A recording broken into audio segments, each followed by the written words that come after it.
on the Upper East Side in a 2-bedroom converted to 3 with a fake wall, and it's about 95th and 3rd, and about a week ago renegotiated our rent, and it went down by about $800 a month. We actually didn't have to do much renegotiating. We went in saying our circumstances changed, we didn't want to move out, but they were like, oh no, not a problem, and they pretty much just offered it right off the bat.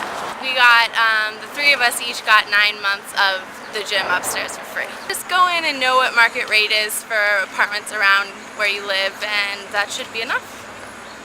I live on 21st between 2nd and 3rd.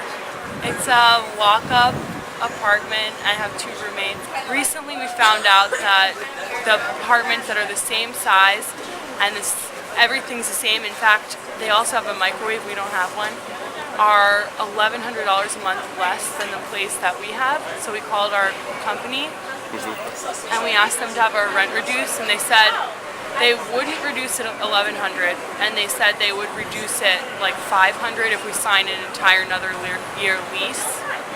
So that's where we stand. I live in the West Village. It's a 3-bedroom apartment, and we just signed our 2nd year lease in January, and actually had a rent spike of $135. We managed to not negotiate down, but get it higher. We just moved in December to the East Village, and we live in a 2-room studio, a tiny 2-room studio. The rent is $14.75. We were living in Bushwick, and we had a 1.5-bedroom railroad apartment that was really big but not well kept up, and our landlord was going to raise the rent $100 a month. So that's when we decided to start looking, because we thought, maybe we could get something better. But we realized in the neighborhood, actually, prices were still going up. And then we caught wind of prices going down a bit in Manhattan, so we just decided to, pay about the same amount we would have paid in Bushwick for a tiny place in the city.